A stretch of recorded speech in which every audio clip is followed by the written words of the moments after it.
Gostaria de chamar aqui ao palco Ana Paula Dias, Andréa Helena e Hélio Malchinegri, psicólogos da Vitude.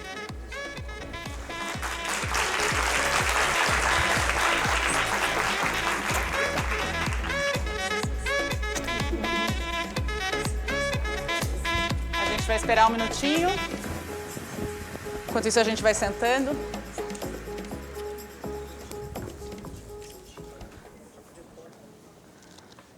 Bom, gente, eu acho que... Vou deixar o celular aqui. Eu gosto de painel. Com painel eu fico sentadinha, eu acabo tendo menos falta de ar, acabo conseguindo falar um pouquinho mais tranquila. Se eu pareci um pouquinho nervosa no primeiro, vocês me desculpem, mas normalmente eu ainda fico com falta de ar para contar a história. A gente vai... Enquanto o Hélio não chega, ele saiu rapidinho para ir ao banheiro, eu gostaria de pedir que vocês duas se apresentassem. Vocês são psicólogas, mas eu queria que vocês falassem um pouquinho experiência de vocês, abordagem. Brevemente, quem são vocês aqui para que as pessoas se sintam à vontade depois de te chamarem pelo nome e fazerem perguntas. Bom, meu nome é Ana Paula. Boa tarde. Primeiro quero agradecer. Tá ligado? Foi. Boa tarde. Não? Boa tarde. Agora foi. Boa tarde. Ó, Hélio chegando. Foi. Bom, gente, primeiro eu quero agradecer a Tati, a Vitude, o convite de estar aqui hoje. Acho que é sempre uma oportunidade incrível poder falar sobre saúde mental. Meu nome é Ana Paula Dias, eu sou psicóloga. Sou psicóloga desde 2004, tenho formação na abordagem psicanalítica e também atendimento de casal e família. E atuo na clínica com atendimento de adultos, casais e adolescentes. Então, é isso. Estou aqui para dividir um pouquinho com vocês um pouco da experiência clínica a respeito do tema inteligência emocional, resiliência, enfim. Boa tarde, eu sou Andréa Helena, eu sou de Florianópolis, trabalho com psicologia há cerca de 12 anos, comecei na parte de hospitalar, tenho o título de especialista pelo Conselho em Psicologia Hospitalar, trabalhei com enfrentamento de adoecimento, processos de luto, terminalidade, cuidados paliativos, e venho migrando para a psicologia clínica, e nos últimos anos mais para a psicologia clínica aplicado ao contexto organizacional, que é um pouquinho diferente da psicologia organizacional, né? Sou formada pela Federal do Paraná, tenho especialidade em psicologia baseada em Jean-Paul Sartre, que é um filósofo francês, existencialista. Então, minha abordagem é toda metodologicamente baseada na obra dele, né? E estou fazendo agora pós em psicologia positiva na PUC do Rio Grande do Sul, que também é um tema que tem sido bastante falado, né? Então, acho que é isso. Vamos começar. Oi, pessoal. Boa tarde. Meu nome é Hélio Malca. Eu sou do Rio de Janeiro, sou psicólogo clínico, atendo no Rio de Janeiro e em todo o mundo através da plataforma online da Vitude. A abordagem que eu uso principal na terapia online é a Gestalt terapia, e no consultório eu uso técnicas da terapia haitiana, que é uma terapia corporal. Legal. Bom, então a gente vai começar esse painel. A gente está num dia falando aqui um pouco de ambiente de trabalho, saúde no ambiente de trabalho. E eu costumo sempre dizer que o ambiente de trabalho, mas o ambiente ao nosso redor mudou muito. Se a gente pensar nas últimas 2 décadas, a gente teve transformações tecnológicas que foram muito importantes. Eu costumo dizer que depois que o Steve Jobs lançou o iPhone, a nossa vida mudou, porque a gente vive completamente conectado. A gente não consegue mais separar a vida pessoal de trabalho, uma vez que quando eu vou para casa, os e-mails continuam chegando, as mensagens continuam chegando e as coisas continuam acontecendo. Então, a gente entra no modo de o tempo inteiro estar conectados e a gente vive em hiperconexão. E aí, recentemente, a McKinsey fez um estudo e ela listou 25 habilidades, né, que vão ser cruciais para o ambiente de trabalho, para a economia, para a sociedade e também para o futuro do trabalho. E nessa lista, né, figuram, a gente falou ali muito no painel anterior sobre soft skills, mas figuram habilidades conhecidas como soft skills. E entre essas habilidades, a McKinsey listou aí inteligência emocional, resiliência, empatia e algumas outras soft skills e habilidades necessárias, né, para que a economia continue crescendo e que para as pessoas continuem se desenvolvendo, que vai ser o futuro do trabalho. Então, eu gostaria de fazer uma pergunta para os três, né? A mesma pergunta. O que é essa tal de inteligência emocional e como é que eu consigo desenvolvê-la no dia a dia? Então, se quiser começar, Ana. Tá bom. Bom, inteligência emocional, ao meu ver, ela passa principalmente pela questão do autoconhecimento, né? Ela passa a partir do momento em que eu consigo identificar quais as emoções que estão me movimentando em uma determinada situação. Quando a gente pensa, no meu caso, psicanaliticamente, né, a gente sempre entende a importância de dar nome para os nossos sentimentos. Porque, muitas vezes, a gente entra numa ação, né, a gente entra num movimento, ali na interação com outras pessoas, onde a gente age por impulso, a gente não consegue identificar o que está nos movimentando naquela ação. Então, a inteligência emocional seria, do ponto de vista psicanalítico, a gente poder nomear quais são essas emoções. Por que aquela situação me despertou raiva? Por que, quando aquela pessoa falou mais alto comigo, eu fiquei irritado? Por que eu não consigo distinguir se aquilo realmente tem a relação comigo ou se realmente é algo que ele está trazendo de um outro... Aquela pessoa que está interagindo comigo está trazendo de um outro lugar, de uma outra relação. Então, olhando por esse lugar, né, por esse lugar da psicanalítico, seria principalmente a gente conseguir separar o que é nosso daquilo que é do outro e nomear as nossas emoções. Então, o psicólogo que é referência em inteligência emocional, não sei se todos sabem, é o Daniel Goleman. Ele é um psicólogo pesquisador de Harvard, né, que escreveu muitos anos no The New York Times. E ele traz 5 pilares assim, que são, né, compõem a ideia de inteligência emocional. São eles, então, o autoconhecimento, né, o que é chamado, segundo, de um controle emocional, que eu queria entrar primeiramente, empatia, automotivação e capacidade de relacionamentos interpessoais, né? Então, isso tudo vai fazer parte de você poder dizer ou desenvolver essa competência da inteligência emocional.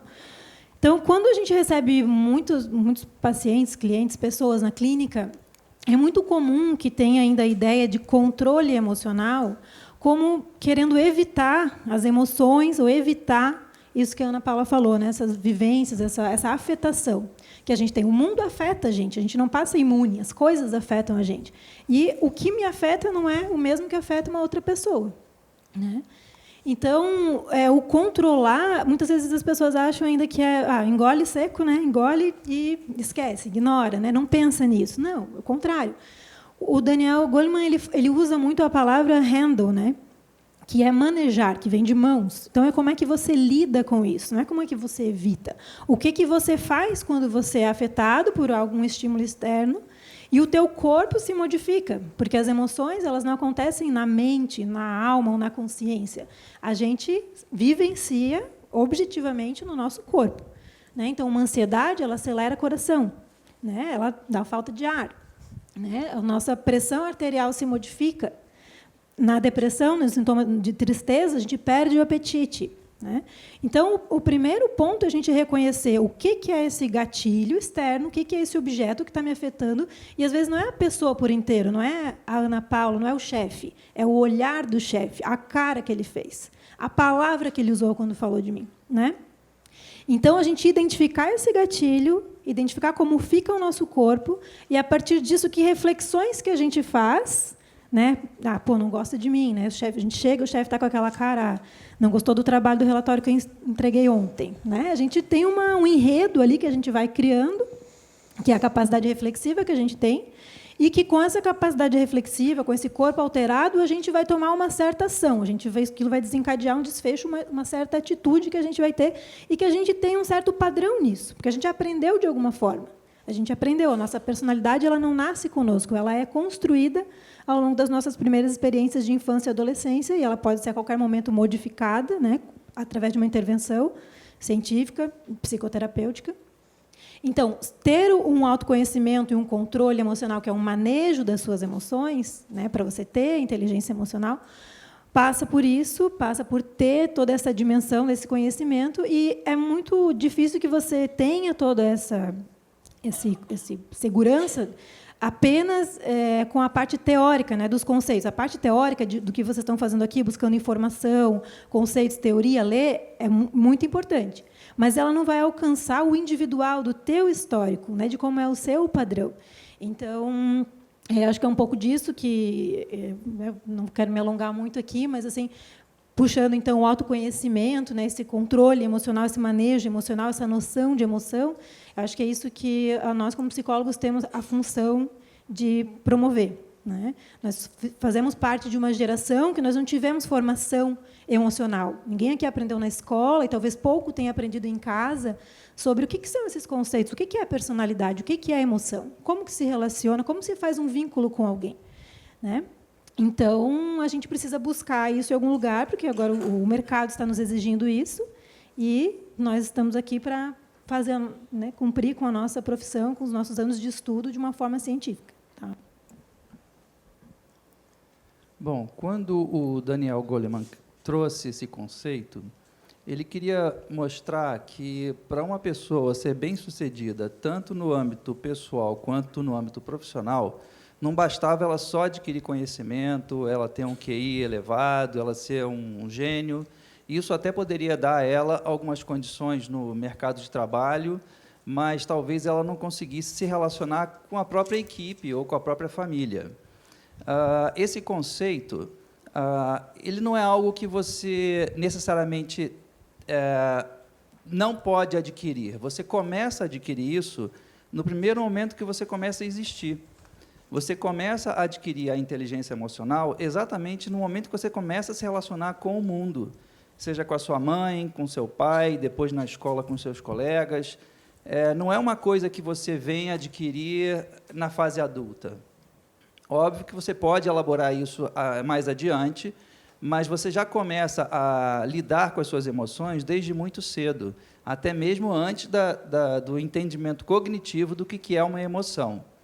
Então, a partir do momento que você já tem a capacidade de entender o que é uma emoção, primeiro, você vai mapear essas emoções percebendo, eu fico irritado, eu fico frustrado, eu fico feliz, eu sinto prazer. Então, você está mapeando as suas emoções.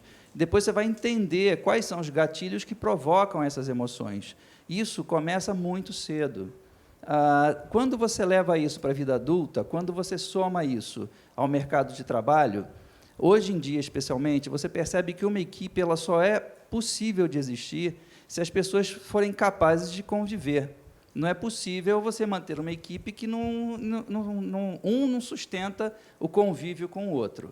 E esse convívio não passa pelo conhecimento puro e simples. Não dá para você pegar cada profissional hipertalentoso, o cara é um gênio, vou botar ele dentro de uma bolha para ele não brigar com ninguém, para ele não se estressar ou não estressar a equipe. Isso também funciona para o líder. O líder também tem que desenvolver essa capacidade de sentir qual é o sentimento, qual é a emoção que o outro está refletindo naquele momento, o que ele está querendo dizer com aquela cara fechada, ou por que ele chegou triste aquele dia, ou por que de repente, determinada ação provocou na equipe uma baixa geral, todo mundo começou a ficar triste. Ou então, por exemplo, a pessoa que chega do trabalho teve diversos problemas durante o dia e vai descarregar na família. A família tem culpa? Será que o cara está percebendo, ou a pessoa está percebendo que a família não tem culpa? Será que ele consegue perceber o que ele está fazendo? Então, essa capacidade de você, primeiro, perceber que existem emoções, segundo, administrar essas emoções, é isso exatamente que se chama inteligência emocional. Legal. Acho que vocês três trouxeram um pouco do nome do Goleman e os conceitos na prática, né? E vocês falaram um pouquinho dos 5 pilares, né? Entre os 5 pilares está o conhecer a si mesmo, né? Então, relacionado ao autoconhecimento, está em conseguir, a partir do momento que eu conheço as minhas emoções, como é que eu faço o gerenciamento delas? Uma coisa é eu saber o nome de cada emoção, mas daí eu conseguir lidar com as emoções é um outro passo. Tem o terceiro pilar que ele se chama automotivação, ou existir a automotivação, é quanto eu consigo fazer um impulso de continuar fazendo coisas, né? Saber reconhecer a emoção do outro, que, ao meu ver, é uma das coisas mais difíceis, né, para mim, tipo, como é que eu olho o outro e entendo o que ele está sentindo, entendo o que ele está querendo comunicar na íntegra, principalmente sem ter um julgamento, sem ter um viés ali de que aquilo que a pessoa está falando é diferente do que eu penso. E conseguir se relacionar interpessoalmente, né? Então, são esses pilares que o Goleman traz. E o que eu queria perguntar para vocês é, no dia a dia da clínica, como que o trabalho de vocês ajuda clientes ou pacientes, cada abordagem vai chamar de uma forma, mas a desenvolver esses pilares? Acho que esse é um dos... A gente fala muito que o autoconhecimento passa por tudo isso e ajuda a construir a inteligência emocional, mas como é que eu busco na psicoterapia, no trabalho do psicólogo clínico, esse apoio e como é que ele se dá no dia a dia? Porque é uma construção, não é? Eu cheguei lá, uma fórmula mágica, no outro dia eu saí de lá emocionalmente inteligente. Eu imagino que seja uma construção. Eu, pelo menos, são 8 anos de terapia, então acho que a gente vai aprendendo e ainda assim a gente se reconhece fazendo algumas coisas e cometendo as mesmas repetições de atos, mesmo já tendo um processo de autoconhecimento mais longo. Ontem, pegando o gancho da tua pergunta, ontem eu li um texto que eu achei bem interessante, que falava sobre o processo de psicoterapia, né, e como que o paciente muitas vezes se sente dentro desse processo. O quanto, muitas vezes, o paciente ele chega com uma sensação de estar desorganizado, né? Como se o corpo dele, mentalmente, psiquicamente, ele tivesse despedaçado. E que a coisa não é linear, né? O processo ele não é linear. Ele é muito subjetivo e não tem uma linha reta, então, onde eu chego aqui desorganizado e amanhã, ou daqui 1 mês, ou daqui 2 meses, eu estou organizado.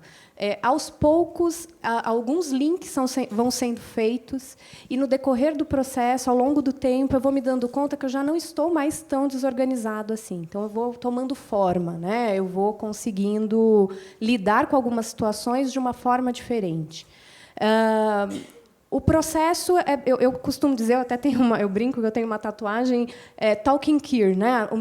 Para mim, né, para o meu trabalho enquanto escuta psicanalítica, o meu trabalho ele é construído através da demanda que o paciente me traz. Então, é através da fala, é através daquilo que ele me traz, que com a minha escuta técnica, a minha escuta empática, acolhedora, mas também técnica, que eu vou tentando mostrar para ele aquilo que ele não está vendo, né? Então, aquilo que ele não está identificando nas relações dele, qual o papel dele dentro dessa dinâmica de relações. Então, dentro da dinâmica de relações na minha família, no meu trabalho, com os meus amigos, qual que é o meu papel? Como que eu costumo me comportar?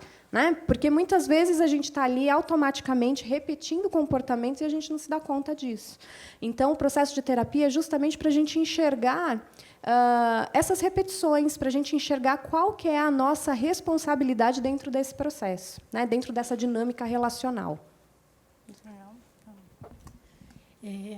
Então, assim, existem alguns eixos que a gente vai se basear quando a gente vai conversar com alguém e conhecer, então, uma personalidade. E, quando a gente faz as entrevistas, a gente vai conectar esses dados que a pessoa traz com o que a gente tem de teoria, de aprendizado, de conceito. Então, um deles, na abordagem baseada em Sartre, é o passado, presente e futuro, né? Todos nós temos uma história, e essa história, como ele falou, nos constitui o nosso repertório de como é que a gente atua, como é que a gente sente, o que é que nos afeta. A gente tem o tempo presente, que é o único onde a gente pode realmente agir, né? E a gente tem, o que é muito importante, uma perspectiva de quem a gente quer ser, de onde a gente quer chegar. E é isso que vai dar o singular de cada um, vai dar referência para o psicólogo também, para orientar as mudanças no comportamento, na ação que é no presente, para que ele alcance, então, essa realização, essa viabilização, essa perspectiva de futuro que tem de cada um, né? O outro eixo é o eixo do coletivo individual. Então, a gente não pode... A psicologia tem uma tradição de olhar o individual muito recortado, mas, cada vez mais, a gente, cientificamente, tem visto que todo esse contexto, os grupos todos dos quais a gente faz parte, a cultura, o tempo histórico, a localização, inclusive, né, geográfica, onde a gente se encontra, o período, ele vai influenciar a nossa constituição e o nosso modo de agir e de sentir as situações, né? Então, o psicólogo também vai entender quais são esses grupos, como, não só quem são as pessoas que convivem com a gente, mas qual é a relação que a gente tem com elas. qual nível de poder, de hierarquia, de abertura, de transparência, de construção conjunta, porque é nas relações que a gente faz as coisas, que a gente vive, que a gente aprende, que a gente se desenvolve, né? Então, o psicólogo vai usar isso, vai ter esses eixos aí que eu falei, e a parte também sempre fisiológica também, que a gente não pode esquecer de falar, para a gente não psicologizar tudo, a gente precisa ver como é que estão os exames, como é que estão a parte, né, neurológica, se vai precisar de alguma medicação.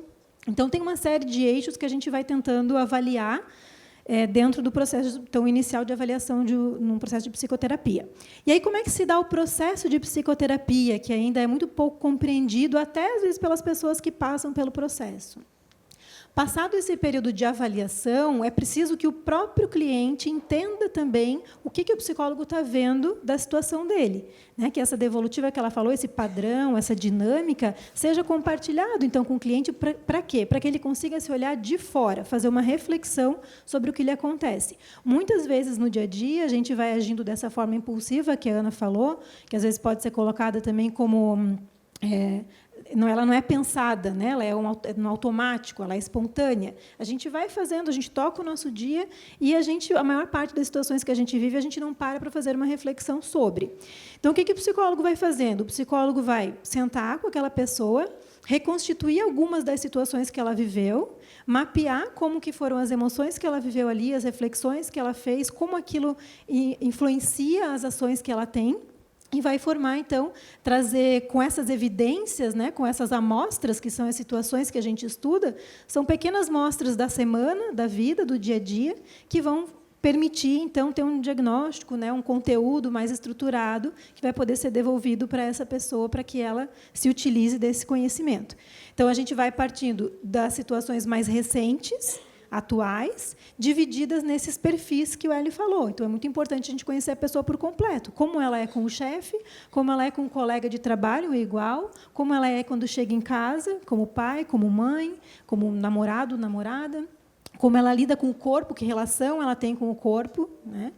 Para a gente buscar também um pouco de como ela constituiu essa história e como ela quer que seja daqui para frente. A psicoterapia é um método para a modificação da personalidade. Só que essa personalidade vai se modificar como? Que nem a Tati bem falou, não vou chegar lá e esse conhecimento não é suficiente para eu modificar.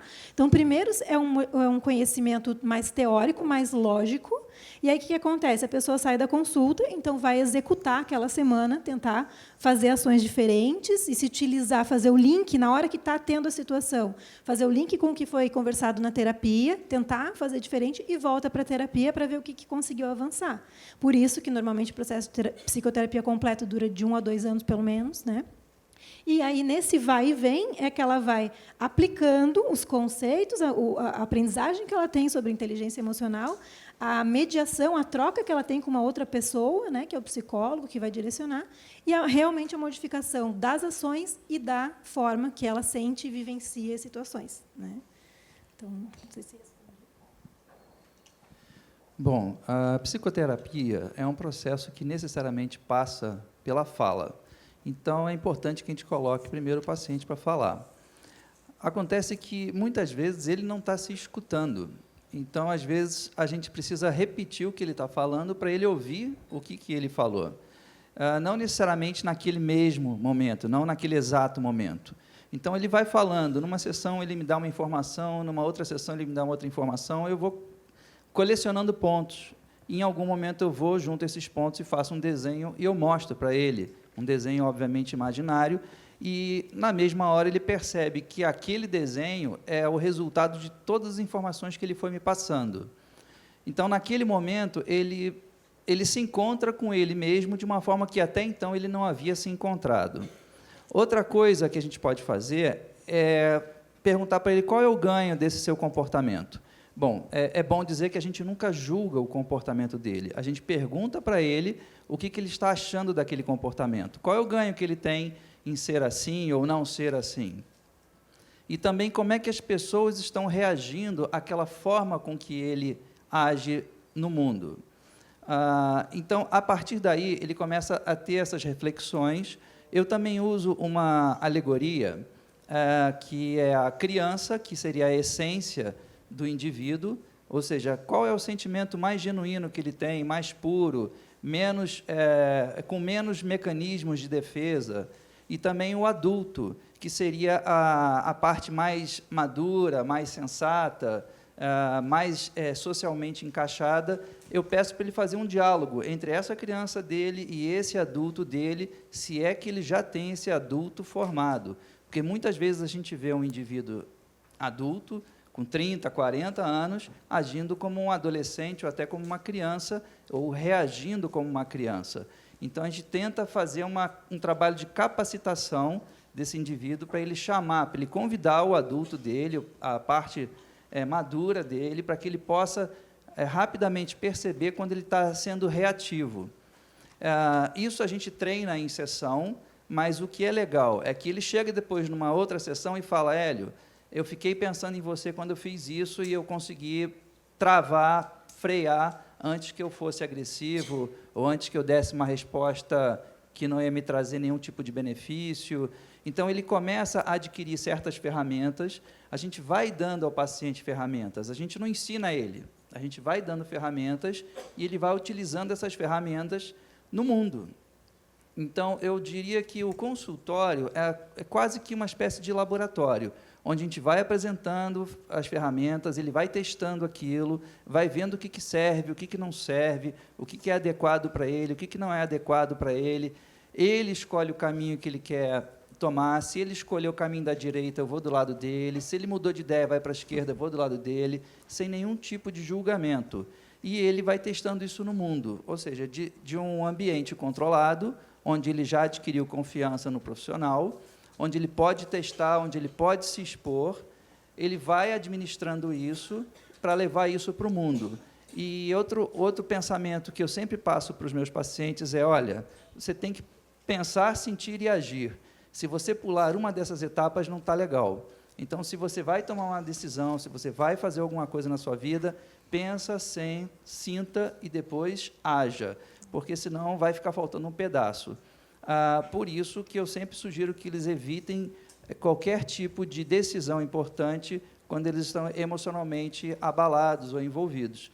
Se retira, se acalma, se reequilibra, se recomponha, aí depois você está pronto para tomar uma decisão, seja ela qual for. Eu queria colocar uma coisa antes de fazer a próxima pergunta, é muito mais do ponto de vista de paciente, uma coisa que acho que às vezes eu debati mais com os psicólogos que estão em São Paulo, mas a gente, enquanto está na posição de paciente, muitas vezes é não só doloroso, mas a gente não quer enxergar. E eu já me vi em alguns momentos de terapia, onde eu parei a terapia, inclusive, chegou num ponto que alfinetou algo muito crítico, que eu não queria tocar e, de fato, aquilo me abalou. E eu falei: não quero mais, já tô de alta. Eu me dei a alta e fui embora do consultório e voltei depois de um tempo. Como que vocês gerenciam isso? Porque a gente está falando de inteligência emocional, a gente está falando de um estudo que foi feito, que isso é uma habilidade para o futuro, que as empresas vão requerer isso de todos nós. Então, a gente vai ter que desenvolver esse autoconhecimento, esse grau de consciência de si e se cuidar. Mas como é que a gente faz quando a gente está num processo e a gente encosta num movimento dolorido? Se você quiser começar até para a gente mudar um pouquinho a ordem, Eli, mas toquei num ponto que não queria falar. E aí, como é que vocês fazem para tentar resgatar a hora que o paciente quer sair correndo de vocês? Bom, eu tenho por hábito começar com os meus pacientes novos dizendo quem sou eu enquanto psicólogo. Então, eu digo: olha, existem, a grossíssimo modo, 3 categorias de psicólogo. Aquele que você vai entrar, você vai falar, ou não falar, e o psicólogo vai ficar ali, talvez, anotando algumas coisas, fazendo pequenas pontuações, e tudo bem. Existe uma segunda categoria, onde você vai falar, ele vai trocar figurinha com você, vai fazer o bate-bola, mas dentro daquele conteúdo, somente dentro daquele conteúdo que a gente chama fenômeno, ou seja, ele vai trabalhar o fenômeno que você levou para a sessão, mesmo que ele tenha um outro fenômeno ali martelando, prontinho para entrar na sessão, ele vai esperar o teu momento e pode ser que esse momento não chegue nunca. E existe um terceiro grupo, que é exatamente onde eu me encaixo, e por isso eu faço questão de prevenir os meus pacientes, que eu vou, sim, fazer a troca, o bate-bola, eu vou respeitar o fenômeno até um certo ponto. Se eu perceber que tem um outro fenômeno, uma outra questão que está ali muito latente, que o paciente já percebeu, mas ele não quer trazer ainda por algum motivo, eu vou começar a introduzir esse fenômeno aos poucos, óbvio que não de sopetão, senão ele realmente sai correndo ou pula pela janela. Então, eu vou introduzindo esse fenômeno, eu não vou respeitar o tempo do paciente a todo momento. Eu sei que isso é uma técnica arriscada, já perdi paciente por conta disso, mas, ao mesmo tempo, eu percebo que todos aqueles pacientes, que é a grande maioria, que aceitam esse processo, eles aceleram muito o processo. É muito mais rápido quando você ajuda o paciente a perceber aquilo que ele já percebeu, mas finge que não percebeu. Andréia, você trabalha bastante público corporativo. A gente sabe que, às vezes, tem esse receio e o medo de ir buscar o autoconhecimento. Quais são as demandas que chegam? Assim, e você percebe essa coisa do, às vezes, eu toco no assunto e a pessoa sai correndo?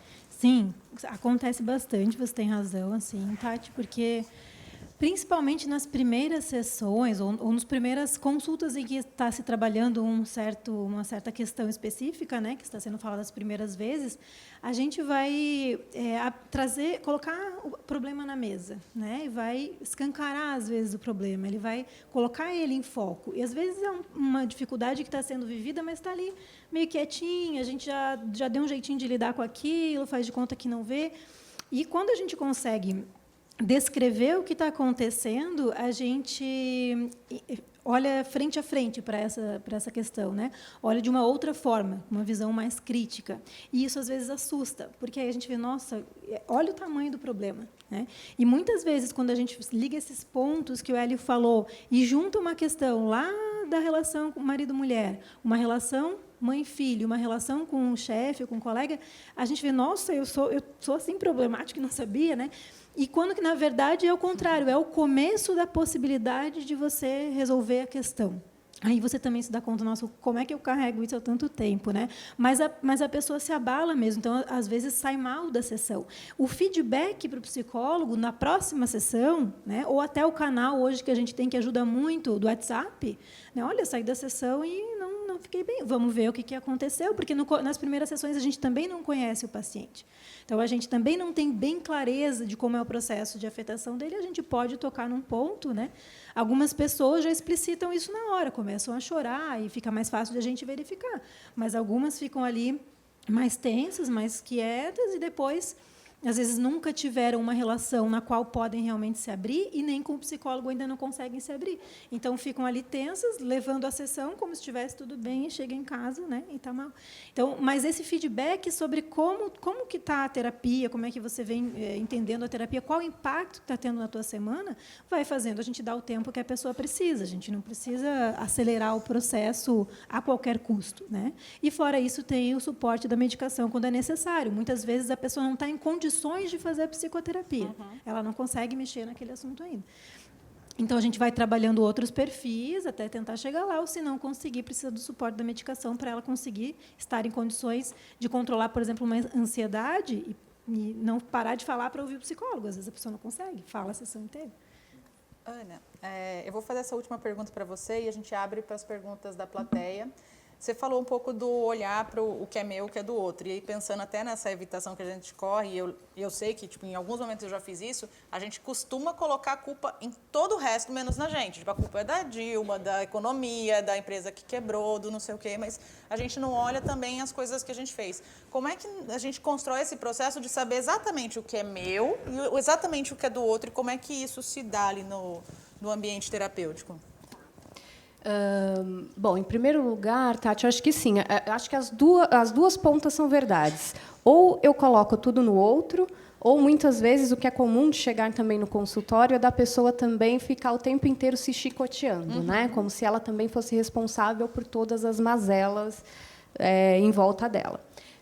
E aí, essa construção de entender o que é meu, daquilo que é do outro, é quando a gente começa a entender que eu não tenho gestão sobre o que o outro sente, né? Eu não tenho gestão sobre o que o outro pensa sobre mim, né? É de eu poder começar a me dar conta daquilo que é meu, daquilo que eu sou, da minha autenticidade, E se isso incomoda o outro, isso passa a ser problema do outro, né? Claro que isso me afeta, né? E se me afeta, está me afetando. E aí eu acho que são vários pontos para a gente pensar, né? Então, por exemplo, se a gente está pensando aqui no ambiente corporativo, acho que no começo, em uma das apresentações, alguém falou: poxa, mas eu tenho um chefe louco, e como que eu lido com isso, né? Eu tenho um chefe ali que é sociopata, e como é que eu vou lidar com isso? Acho que e aí o primeiro ponto é: eu não consigo mudar esse chefe sociopata. E quando eu consigo reconhecer que essa é uma questão que não passa por mim, eu não tenho gestão sobre essa mudança, eu começo a entender também a minha responsabilidade dentro daquele processo. Então, assim, o quanto que eu estou me deixando afetar naquela relação, o quanto que eu preciso estar ali, eu também posso fazer movimentos, eu também posso fazer outras mudanças, eu também posso me movimentar. Às vezes o chefe é uma pessoa difícil, mas a empresa é uma empresa bacana. Então, será que eu preciso mudar de empresa? Será que eu preciso aprender a me relacionar com essa pessoa da qual eu não tenho gestão? Eu não vou conseguir mudar o comportamento dela. Então, é nesse sentido, né? Não é no sentido da gente começar a colocar fora toda a responsabilidade. Pelo contrário, o processo de autoconhecimento, o processo de análise, passa pelo lugar de eu começar também a me responsabilizar pelo que está à minha volta. Então, se as minhas relações estão difíceis, elas estão difíceis porque será que eu estou escolhendo sempre o mesmo perfil de pessoa para me relacionar? Por que eu escolho sempre esse mesmo perfil? Por que eu permaneço nesse lugar que me causa dor? E podendo entender também que, às vezes, realmente, aquele é um lugar que te causa dor, aquela relação não te faz bem. Então, aquilo talvez não necessariamente seja um problema meu, mas eu posso ter gestão sobre isso. Legal. Gente, por conta de tempo, vamos abrir para perguntas, que eu acho que vocês devem ter... Estou vendo vários rostinhos curiosos. Vai ter esses cubos aí do seu lado, são microfones. Quem quer fazer pergunta? Vem aqui, a gente consegue jogar. Ó. Jogue. Vou ver se eu consigo fazer arremessos. Da de esporte. Oi, boa tarde.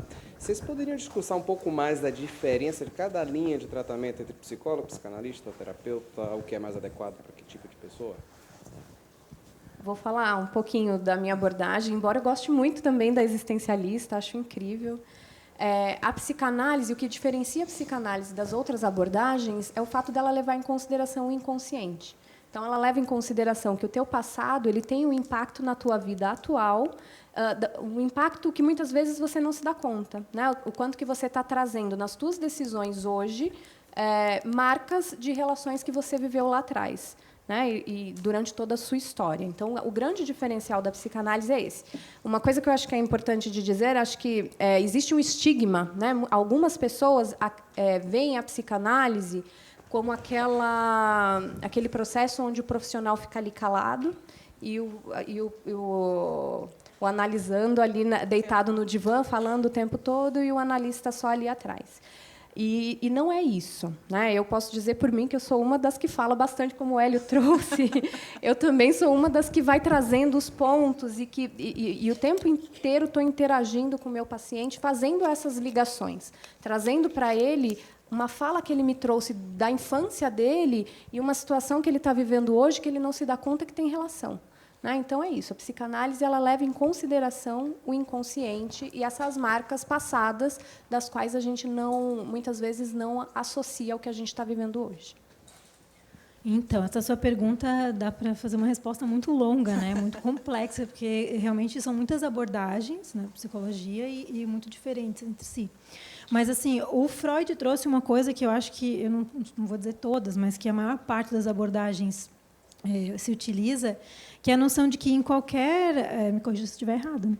Mas assim, que em qualquer ação, qualquer situação que a gente age e o que a gente sente, ela representa, ela contém nela uma situação, um exemplo de um recorte, né, de qual é a nossa dinâmica de personalidade, como a gente se constituiu. Então, a gente consegue acessar e entender e tornar palpável uma personalidade a partir do momento que a gente estuda algumas situações, porque num simples ato, né, num simples situação cotidiana, ela já é suficiente para nos trazer dado do psicológico, né? Mas a especificidade da psicologia baseada em Sartre, então, ela não trabalha com o inconsciente, né? Ela considera que existem, sim, situações que você não está olhando para alguns detalhes da situação, você não está com foco naquilo, você não está fazendo uma reflexão crítica.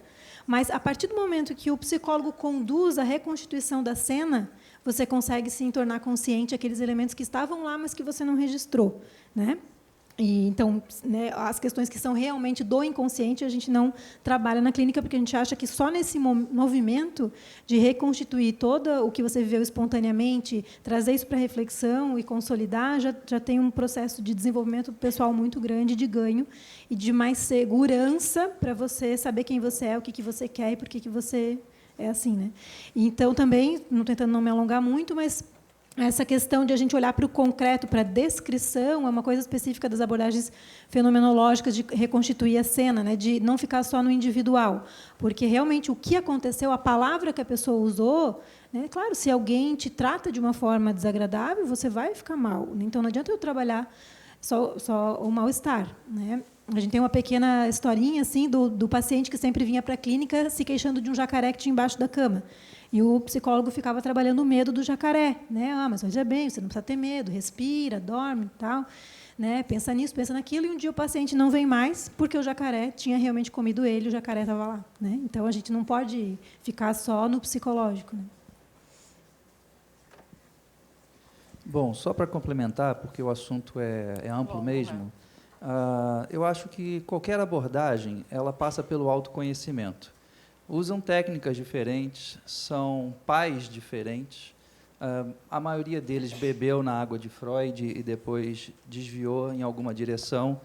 Eu, particularmente, acredito no seguinte: toda ferramenta ela é necessária. Então, você pode ter a sua caixa de ferramentas e ir adquirindo algumas técnicas de algumas abordagens, tendo sempre a sua linha mestra. No meu caso, eu sigo a Gestalt terapia. Mas eu acredito mais ainda de que a melhor terapia é aquela onde o paciente e o terapeuta se encontram, se encaixam. Então, independente da abordagem, independente da técnica, se houve empatia, se há o vínculo, se há a confiança, o trabalho ele vai ser bem desenvolvido, independente da abordagem. Eu queria complementar, eu não sou a única não psicóloga aqui, mas a gente costuma... É normal que as pessoas cheguem ali no canal da Vitude e perguntem qual a melhor abordagem para mim, qual o melhor psicólogo, quer uma indicação. E tem uma coisa que eu aprendi ao longo desses anos aí trabalhando, é que a abordagem ela é guia mestra para o psicólogo, não para o paciente. Então, a linha que o psicólogo escolheu trabalhar é para ele se manter guiando o trabalho dele. Então, o que vai impactar mais, de fato, na qualidade do tratamento é muito mais se a gente consegue criar esse vínculo e essa empatia com o profissional. Então, pela nossa experiência, o que manda mais, muito mais do que a abordagem, esse é aquele profissional, ele é maduro, experiente, ele consegue fazer um manejo clínico adequado. Isso tem maior importância do que, de fato, a linha.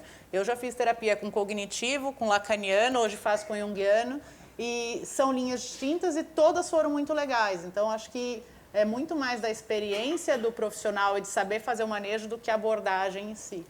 A gente consegue fazer mais... Tem uma pergunta aqui e uma... Então, aqui. Olha o cubo para cá. Pode falar, só falar. Oi. Acho que a minha pergunta vai também para você, Tati. Oi. Tá. Eu sou psicóloga, sou baiana. Estou aqui em São Paulo há 2 anos e meio, trabalho no hospital. Hoje, acho que fui um pouco como você, empreendendo um trabalho com o colaborador, fazendo grupo. Eu sou instrutora de mindfulness, então eu fui buscando e observando o que é sofredor, cuidando de sofredor. Sim.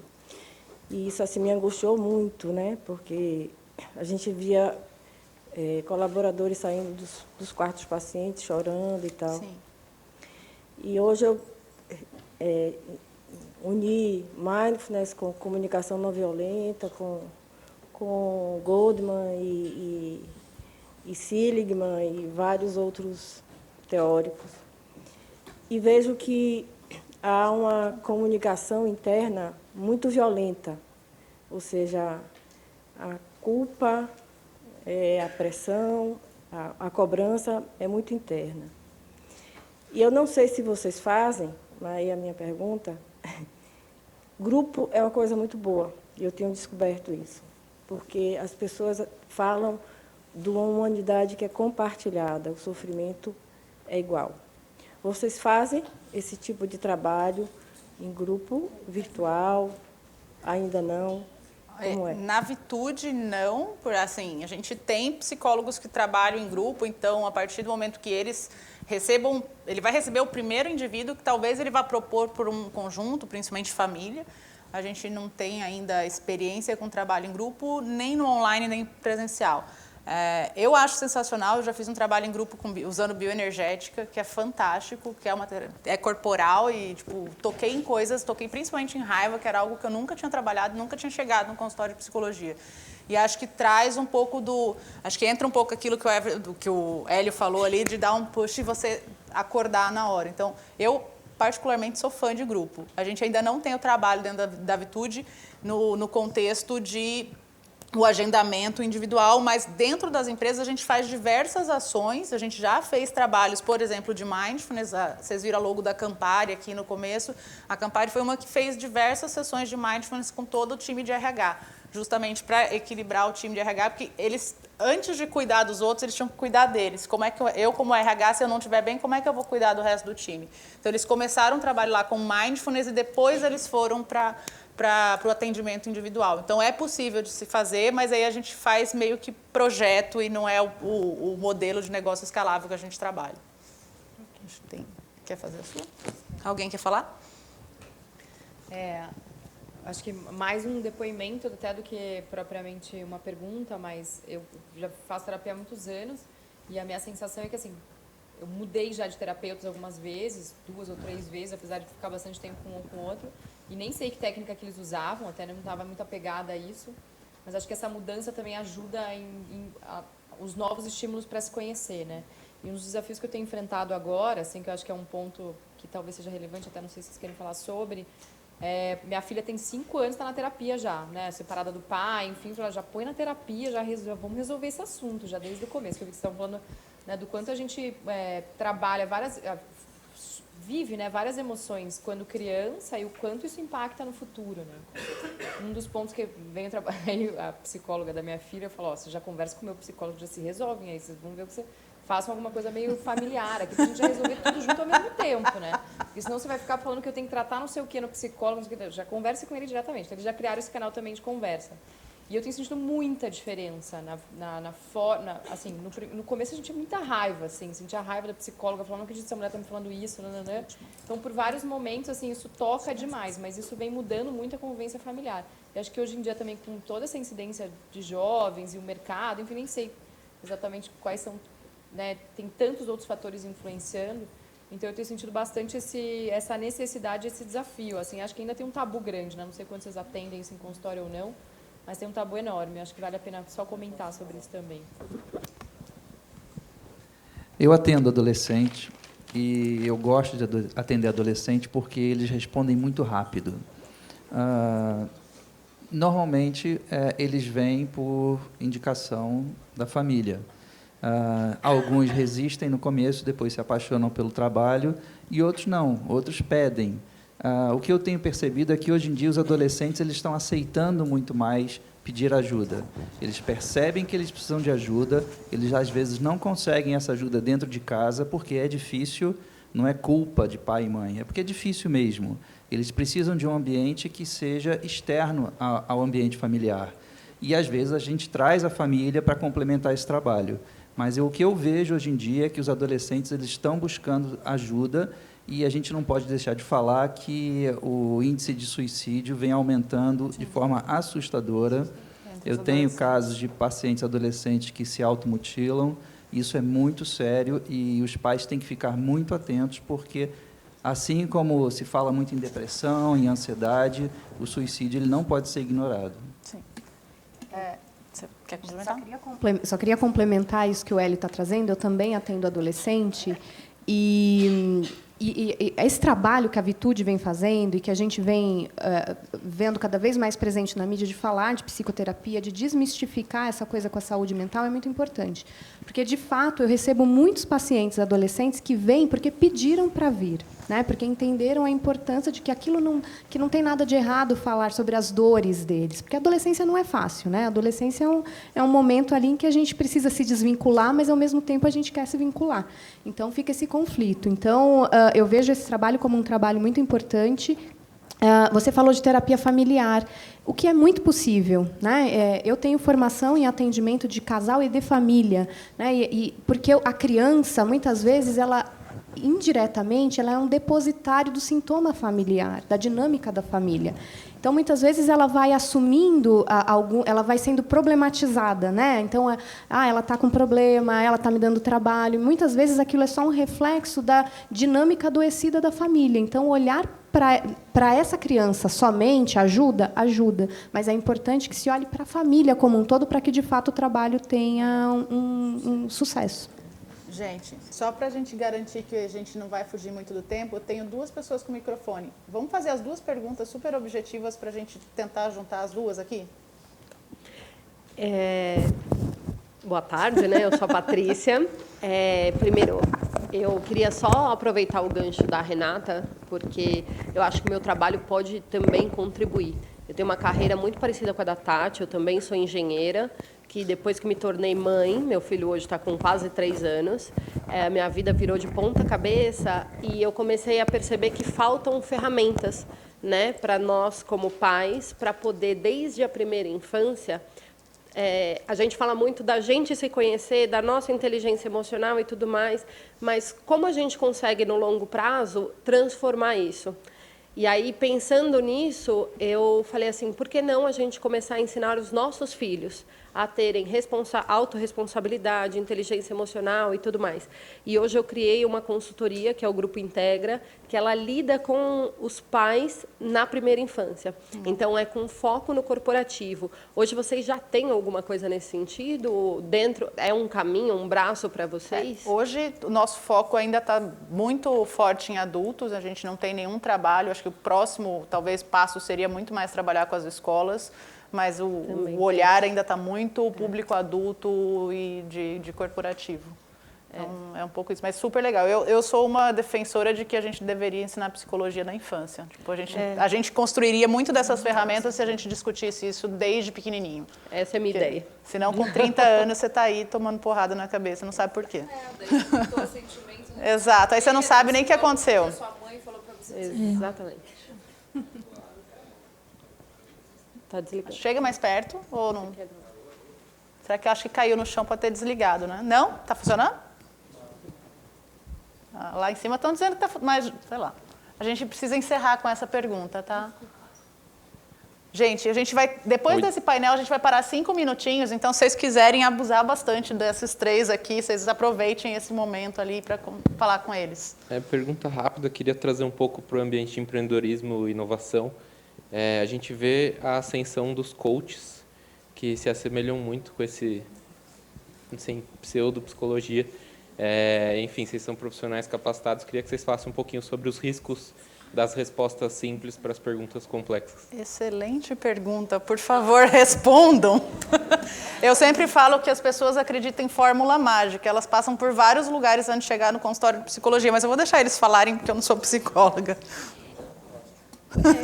Eu pensei, estava fazendo também um link com um exemplo que talvez responda, que é a própria questão da resiliência, que no fim a gente falou pouco aqui, né? E que muitas vezes, então, é cobrado que a pessoa tenha resiliência, que ela dê conta de toda essa demanda, toda essa pressão dela, se colocando, né, o risco que pode ocorrer, né, colocar algumas metas, tentar se chegar lá, mas se você não consegue identificar bem o sofrimento, as dificuldades e realmente resolver, pode ficar algo que muda a ação, né, então ela está conseguindo fazer, mas ela vem adoecendo, né, e não consegue realmente ter isso vai criar um problema lá na frente, né? Ela vai conseguir fazer as coisas, parecer resiliente, enfrentar, mas dali a pouco ela não vai suportar e pode entrar realmente num conflito maior, né? Tentando ser objetivo. Eu diria o seguinte, que um bom coach, ele sabe até onde ele pode ir.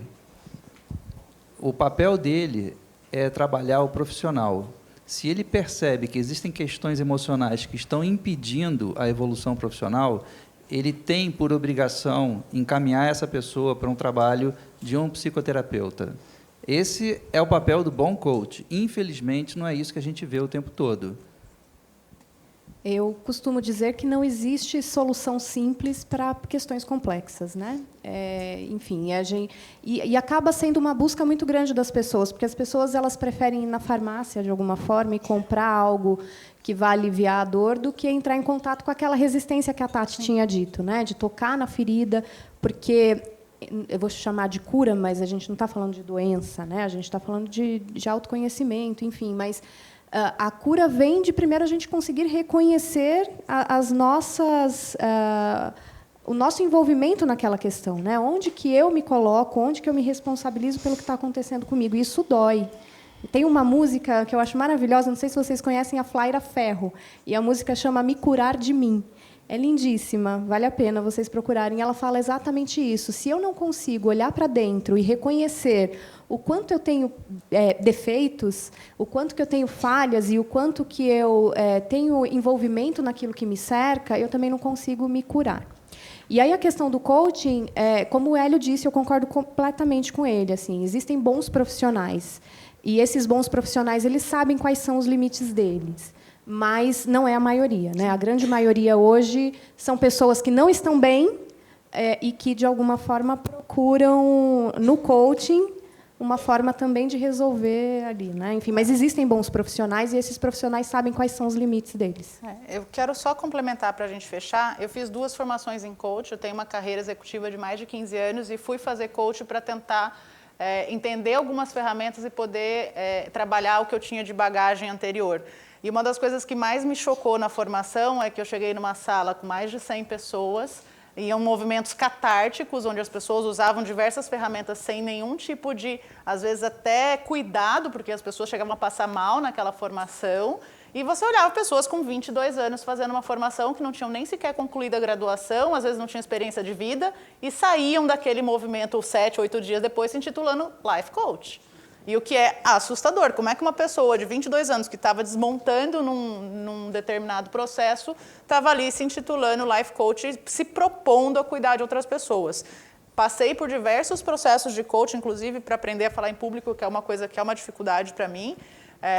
Fui fazer coaching com fonoaudiólogo, que era o técnico especializado na fala e que era a minha grande dificuldade. Então, se a gente vai fazer um processo de coaching, ele tem que estar alinhado ao que a gente precisa melhorar. Mas quando a gente está falando de emoção, de comportamento, cara, é terapia. A gente até tem coaching dentro da Vitude, mas a gente sempre fala, o critério básico para ser um profissional Vitude é ser formado em psicologia. Então, isso é muito importante, a gente saber quem que é o profissional que a gente está olhando. Acho que é isso, gente. Obrigada. É um prazer ter vocês aqui.